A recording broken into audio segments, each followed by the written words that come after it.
Bienvenue dans la série de vidéos How To par Massey Ferguson.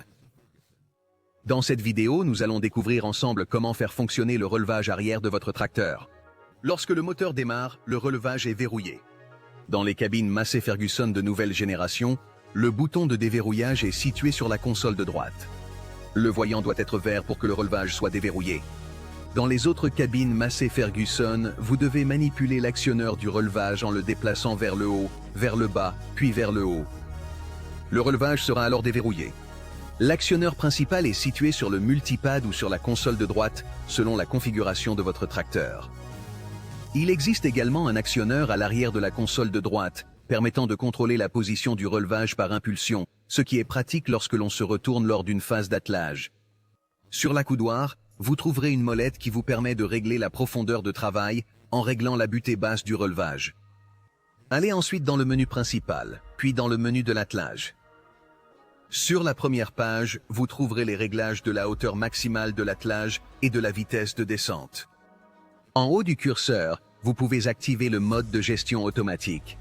Ces réglages peuvent être effectués directement depuis l'écran à l'aide des curseurs ou à l'aide des potentiomètres situés sur le montant à droite de la cabine en fonction du modèle de tracteur. Ici, vous pouvez voir un indicateur de la hauteur actuelle du relevage arrière. En bas à gauche de l'écran, vous trouverez le réglage de la vitesse de montée du relevage arrière. Avec un réglage à 100%, le relevage arrière atteindra sa vitesse maximale, tandis qu'à 0%, il restera immobile. Passons maintenant au deuxième menu, consacré au contrôle de l'effort et de la position. Le curseur de gauche de ce menu permet de régler ou d'afficher. Selon le modèle de votre tracteur, la priorité entre le contrôle de l'effort, 100%, et le contrôle de la position, 0%. Le curseur de droite permet de régler la sensibilité du contrôle d'effort. Ce paramètre n'est pas disponible sur tous les modèles. Vous disposez également d'un indicateur de la position actuelle du relevage. En bas à gauche, vous pouvez régler et activer le contrôle du patinage. Ce paramètre détermine le taux de patinage auquel le relevage arrière sera soulagé pour retrouver de la traction. Vous pouvez également voir la valeur du patinage en temps réel. Le contrôle du patinage peut également être activé directement depuis la droite de l'écran. Les valeurs centrales affichent les valeurs du barreau d'effort pour chaque bras de relevage en pourcentage, ainsi que la valeur moyenne au centre. Le dernier menu de la page concerne l'activation automatique de la prise de force arrière en fonction de la position du relevage.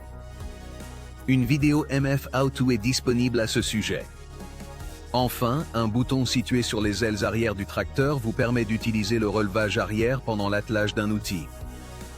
Il existe un dispositif de sécurité qui nécessite la manipulation haut-bas-haut pour permettre au relevage de bouger. Vous êtes maintenant prêt à profiter pleinement de cette fonction. À vous d'essayer.